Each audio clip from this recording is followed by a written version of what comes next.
Olá, meu amigo, olá, minha amiga, tudo bem com você? Então, muito bem-vinda novamente aqui ao canal do CDF Concurso aqui no YouTube. Então, eu sou Braulio Sakamoto, sou professor aqui de informática no CDF Concurso e aqui a gente vai continuar, já fizemos o primeiro vídeo, né? Então, vamos continuar te dando algumas dicas aí para você que está nessa luta aí atrás da sua aprovação na PCPR, tá joia? Então, as dicas que a gente começou dando aqui são dicas orientadas, né? São em cima do conteúdo programático, em cima inclusive da banca, né, que tá movimentando aí esse concurso aí da PCPR. Então, são dicas aí bem orientadas aí para você que vai fazer esse concurso, tá joia? Mas se você não for fazer o concurso da PCPR, não tem problema. Informática é uma matéria básica, a gente já falou, que cai em quase todos os concursos, seja da área policial, da área judicial, da área administrativa, né? Quase todos os concursos hoje em dia tem PC, aliás, perdão, tem informática, né? PC também, né? O computador também tem, mas tem informática aí dentro do conteúdo programático. Então, se você não está exatamente vindo aqui para assistir esse vídeo por causa da PCPR, não tem problema, tá bom? Você pode ficar tranquilo que esse assunto vai cair em algum concurso que você for fazer. Pode ficar sossegado, tá joia? Então, a gente vai continuar hoje falando sobre algumas questõezinhas aí com relação ao conteúdo da PCPR, da nossa matéria aí de informática. Então, acompanha aqui comigo na tela, olha lá. Então, a primeira questãozinha aqui, ó. Aliás, antes da gente começar, deixa eu só voltar aqui, antes da gente começar, não esquece, tá? Se você ainda não é inscrito aqui no nosso canal, se inscreva aqui no canal do CDF Concurso, clica aí no sininho aqui do lado, aí, sininho de notificações, para que toda vez que um vídeo novo seja postado, você seja o primeiro a ficar sabendo, tá joia? E compartilha também esse vídeo aí com seus amigos, seus companheiros aí que estão na luta aí atrás da aprovação, para que eles também possam ter acesso aí a esses bizus, essas dicas aí que a gente está dando, tá joia? Então não esquece, hein? Se você ainda não está inscrito, se inscreve aqui no canal do CDF e fique por dentro aí de tudo que acontece aí na área de concurso. A gente também tem o nosso perfil lá no Instagram, tá? O CDF Concurso, tá? Que você pode também acompanhar, pode nos seguir lá e ficar por dentro, né, de dicas, né, de notícias do mundo dos concursos, né, de memes e motivação e tudo que você precisa para ficar por dentro aí de tudo que acontece no mundo dos concursos, tá joia? Então vamos lá, vamos trabalhar, vamos aqui para a tela, olha lá. Então beleza. Nos browsers que possuem o recurso navegação no modo anônimo ou privado significa que, já começamos bem, né? Então essa questão aí é de browsers, né, de navegadores web, e já começou perguntando sobre o modo anônimo. E é normalmente o que eles perguntam, tá? Normalmente quando vem uma questão de browser, ele já vai te perguntar o que é o tal do modo anônimo ou modo privado, né, in private ou incógnito, que também é chamado aí em outros navegadores. Então olha aqui na tela. Então, olha lá, letra A. O IP do usuário não é conhecido pelos servidores acessados na web. Estranho isso aqui, viu? Isso aqui está meio estranho. O IP não tem nada a ver com anonimato, tá bom? Letra B. O canal de comunicação entre o cliente e o servidor estará criptografado. Também não é porque o modo é anônimo que eu vou ter criptografia. Eu vou ter criptografia quando eu estiver usando uma conexão segura, né, do tipo SSL, né, o TLS, ou uma VPN, né, que usa esses protocolos aí. Então, criptografia não tem nada a ver com o modo anônimo. Olha lá, letra C. O browser não permitirá a criação da sessão do usuário. Errado, né? Não tem nada a ver uma coisa com a outra. Letra D. Os sites acessados não recebem informações de localização ou identificação. Estranha essa aqui também, viu? Tá meio estranho. E a letra E. O browser não mantém registro no histórico de atividades, downloads, cookies e credenciais de login. Olha só, interessante. Essa aqui parece que tá boa. Vamos ver já o gabarito que diz? Gabarito é a letra E, ó. Letra E, beleza. Agora vamos ver a nossa teoria aqui rapidinho. Olha lá. O modo anônimo, como ele é chamado no Chrome, ou incógnito, né? Também ele é chamado aí no Chrome em inglês. Modo privativo, que é chamado no Firefox, ou modo in private, né? Como é chamado lá no Internet Explorer, ele não garante a anonimidade do usuário na internet. Existe, inclusive, um ramo aí vamos dizer assim, da informática, né? Que só trata de anonimização. São técnicas aí de cibernética, né? Dentro da área de cibernética, existe uma técnicas chamadas de anonimização, ou seja, como você executar ações na internet de forma que você permaneça anônimo, ou seja, sem ser identificado. Não é o caso da navegação anônima dos browsers, tá? Então, continuando aqui, olha lá. O fato de estar usando o modo anônimo não garante anonimidade. O endereço IP, dados de navegação no provedor de internet, entre outras informações, são indeléveis, elas ficam registradas. Se você está usando, por exemplo, acessando na tua rede corporativa, e a tua rede tem um servidor um servidor proxy, né, que é um firewall de aplicação, então tudo que você faz ali naquela rede fica registrado ali. Não pensa que não vai ter um registro, um log, né, das tuas atividades, ainda que você esteja usando o browser no modo anônimo. Então, não significa anonimato, tá bom? Então, o modo anônimo não significa anonimato. Significa o quê? Vamos ver aqui, ó.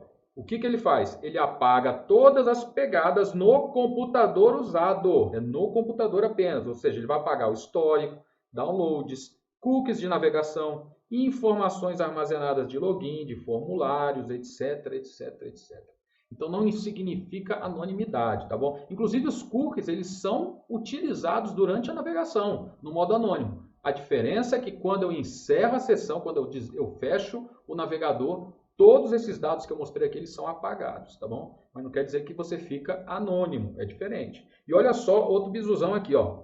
Os atalhos. Quais são os atalhos que eu uso? Ctrl+Shift+N, no caso do Chrome, para eu entrar no modo de navegação privada, ou Ctrl+Shift+P, onde P eu associo aonde? Com o quê? Com privada, né? No caso do Firefox. Então, tem que decorar esses atalhos? Tem que decorar. Não tem jeito. No caso do Chrome é Ctrl+Shift+N e no caso do Firefox é Ctrl+Shift+P. Não tem jeito. Tem que lembrar isso daí, porque atalho sempre é bom lembrar, porque sempre o examinador gosta de cobrar na prova. Joia, vamos seguir. Olha aqui no caso do Chrome, qual é o modo de navegação anônima e olha só o que ele fala aqui, ó, na letrinha miúda. É possível que a sua atividade esteja visível para os websites que você visita, seu empregador ou sua escola. Então, olha o que eu estou falando. Não é anonimidade. O fato do navegador do modo anônimo não quer dizer que você fica no anonimato, tá bom? E outra coisa que é visível, seu provedor de acesso à internet. A joia, toda a informação fica lá. Tanto que é usado, inclusive, em ações aí, né, movidas aí pela justiça. Quando eu quero identificar um ilícito, né, na internet, eu vou pedir aonde? Vou pedir no computador da pessoa que fez o ilícito? Normalmente não, né? Porque ali o camarada ele pode apagar. Mas eu vou aonde? Vou lá no provedor, vou lá no administrador da rede, que ele fez o acesso. Vou pedir o log, né, das páginas que ele acessou e assim por diante. E no caso do Firefox, olha aqui do lado, a mesma coisa. Né? Firefox limpa o quê? Ó? Histórico de pesquisa e navegação, quando você fecha todas as abas e janelas. Né? Apesar disso, não tornar você anônimo. Olha a letrinha miúda aqui, meu amigo, minha amiga, dá uma lida. Tá joia? Então, não deixe. Quando cai alguma questão sobre modo de navegação anônimo, ou ele vai te perguntar o atalho, ou ele vai te fazer essas perguntas aqui capciosas, que são as letrinhas miúdas aí que tem no navegador. Tá joia? Vamos lá para a próxima, questão 2. Sobre o funcionamento de um computador, considere as seguintes afirmativas. Número 1. É o processador que determina a capacidade de armazenamento das informações em um computador. Estranha essa daí, né? Armazenamento, processador, né? Parece que não faz muito sentido aí. O processador, ele executa as instruções, né, dos softwares que rodam no computador, seja o sistema operacional, seja os aplicativos, sejam os drivers, tá? Seja outros softwares ali que rodam no background aí do computador. Ele não tem muito a ver com capacidade de armazenamento, tá? Então essa número 1 está meio esquisita. Número 2. A capacidade de armazenar dados em um HD é medida em gigahertz. Olha que esquisito, né? Gigahertz. Você já deve ter visto lá no seu computador, quando você foi comprar, ou quando você viu em algum lugar aí, que ou o computador, celular, ele fala lá, né? Processador Intel i5 de 4 GHz. Aí você vai falar, pô, mas se é processador é memória que é em gigahertz. Essa aqui também está meio estranha, né? Na verdade, memória não é, eu acho que não é em gigahertz, não. Número 3, ó, as impressoras multifuncionais, como copiador e scanner, são exemplos de periférico de entrada e saída de dados. Ó, essa aqui já parece estar razoável, né? As multifuncionais, elas são aqueles dispositivos, né? Aqueles equipamentos que fazem múltiplas funções, né? Seja de escanear, seja de imprimir, seja de fax, algumas fazem também, né? Seja outras funcionalidades de secretária eletrônica, né? Todas essas são multifuncionais. Beleza. Então, essa aqui tá bacana. Ó, número 3 aqui. O sistema operacional Windows Explorer tem que ser atualizado constantemente. Com certeza, o sistema operacional tem que ser atualizado. Agora, o Windows Explorer não. O Windows Explorer ele é um explorador de arquivos. Ele não tem nada a ver com sistema operacional. Embora ele esteja dentro do sistema operacional, ele é uma aplicação, né? É um aplicativo do sistema operacional. A joia não é o sistema operacional. Então, isso aqui está meio estranha também. Então, vamos ver. De todas essas aí, a 3 parece que está certa. Vamos ver o gabarito. Letra A, ó, somente a 3 é verdadeira. Joia? Vamos ver aqui uma teoriazinha aqui, ó. Errado. A memória de massa, também chamada de memória de armazenamento, né, uma memória secundária.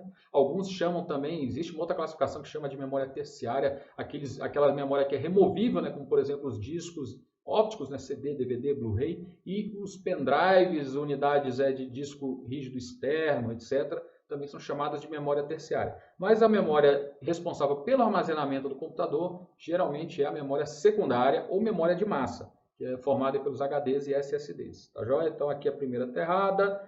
A número 2 está errada porque a capacidade de armazenamento de um HD, né, ou de um outro dispositivo de memória, ela é medida em bytes e não em gigahertz. Né? Gigahertz é uma unidade de frequência que significa bilhões de ciclos, né, de operação por segundo, bilhões por segundo. No caso do HD, do SSD, do pendrive, do disco rígido, normalmente é medido em bytes, né? E os múltiplos de bytes normalmente empregados são megabytes e gigabytes e terabytes, tá bom? Olha o que está escrito aqui no número 2. No número 3 a gente viu que está certo, e o número 4 está errado, porque o Windows Explorer ele é o gerenciador de arquivos ou explorador de arquivos. Não tem nada a ver com o sistema operacional. O sistema operacional é o Windows, né? São as distribuições Linux, como o Ubuntu, por exemplo, é o Solaris,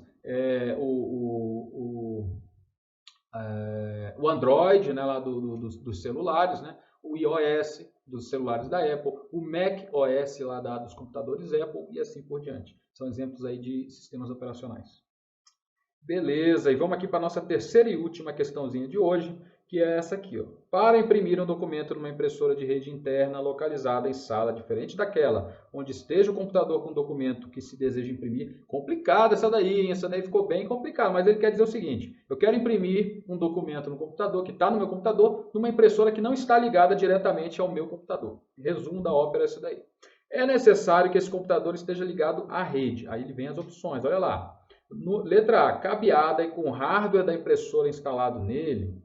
É estranho, né? Porque eu estou falando exatamente o contrário. O enunciado fala que eu quero imprimir numa impressora que não está localmente, né, próximo ao computador que eu quero, que o documento que eu vou imprimir está lá, tá colocado, né? Está existente lá. Tá? Então essa primeira está esquisita. Letra B, ó, sem fio, com o hardware e o software instalados no computador. Não, também é a mesma coisa, o mesmo erro do outro. Tá? E, na verdade, aumentou o erro, né? Falou de hardware e software. Letra C, cabeada ou sem fio e com o driver da impressora instalado nele. Olha, essa aqui tá bonita, né? Tá legal. Vamos ver se é essa mesmo? Vamos ver as outras. Letra D, cabeada e com o driver instalado direto na impressora. Essa aqui também tá meio estranha, porque você já deve ter visto ou instalado você mesmo. Quando você instala uma impressora, o que acontece? O sistema operacional ele pede o driver. O que é o driver, professor? O driver nada mais é do que um software, é um tipo de software que ele é responsável pela comunicação do sistema operacional, né, dos seus aplicativos com o periférico, no caso a impressora. Tá? Então, uma impressora normalmente me exige, né, muito dificilmente ela é plug and play, apesar de algumas já terem os drivers pré-instalados no sistema operacional, a maior parte delas ainda exige que eu vá lá e coloque um driver, né, um CDzinho ou um arquivo que eu baixo na internet, eu executo para que o computador ele possa se comunicar com a impressora e enviar os documentos para a impressora. Isso é o driver, tá bom? Então o driver ele não fica instalado na impressora, ele é instalado no computador que se comunica com a impressora, é diferente, tá bom? Essa daqui está meio esquisita, a letra D, a letra E, cabeada ou sem fio, porém com o hardware instalado nele, está errado, né? E o software driver instalado direto na impressora também está estranho pelo mesmo motivo. O software ou driver da impressora é instalado no computador e não na impressora. O que a gente tem na impressora é um outro tipo de software chamado de firmware. Então, firmware é o software como se fosse o sistema operacional da impressora. Ele gerencia o funcionamento da impressora e faz a comunicação da impressora com o computador. Mas o computador, ele instala quanto tempo eu tenho? 15 minutos. Então, ele instala, na verdade, o driver, o tipo de software que comunica com a impressora.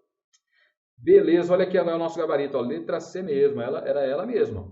Uma rede cabeada ou sem fio com um driver instalado na impressora, ou melhor, no computador. Então olha só o desenho que eu fiz aqui para explicar isso aqui. Eu tenho aqui o computador, dentro do computador tem o documento que eu quero imprimir, né? Pode ser um PDF, pode ser um .doc, né? Um documento qualquer. Aí na impressora eu vou instalar o que é o driver. Driver de quem, professor? O driver da impressora, é o software específico da impressora que faz com que o meu computador se comunique com ela. Tá? Então, o driver é instalado no computador. A impressora, olha aqui no desenho, ela possui, na verdade, o firmware. Vou até escrever aqui, ó. Deixa eu apagar aqui. F-I-R-M-W-A-R-E. Firmware. Então, firmware nada mais é do que seria o equivalente ao sistema operacional da impressora.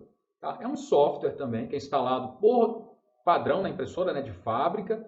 Ele já vem com ele instalado e ele gerencia a parte mecânica da impressora, bem como a comunicação da impressora com a rede, né? No caso é uma impressora de rede que a gente está falando aqui, né? E gerencia a comunicação da impressora com a rede e com os computadores que se conectam a ela usando quem? Usando o driver. Então, como que é a comunicação da impressora? Como ela é uma impressora de rede, ela pode se conectar via rede sem fio ou via rede cabeada, né, a rede Ethernet, tá bom? Vai depender do tipo de adaptador, né, de servidor de impressão e adaptador de rede que existem naquela impressora.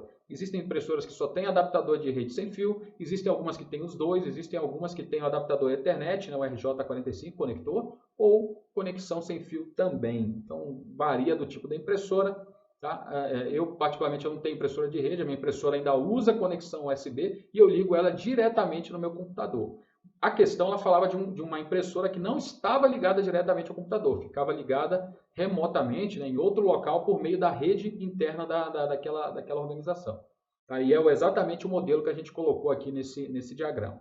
Tá? Uma impressora de rede conectada aí com o computador via rede sem fio ou rede cabeada. Joia?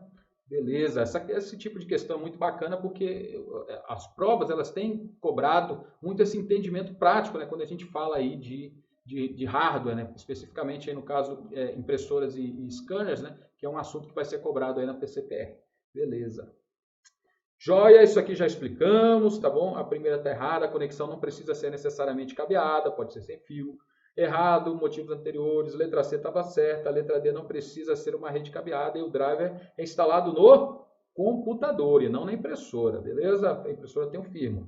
E a letra E estava errada, o hardware não precisa ser instalado no computador, né? Ele tem que estar afastado, já que ele é um driver de rede, é uma impressora de rede. E o driver, tá? Ele não é instalado na impressora e sim na máquina, né? No computador que vai comunicar com a impressora. Beleza.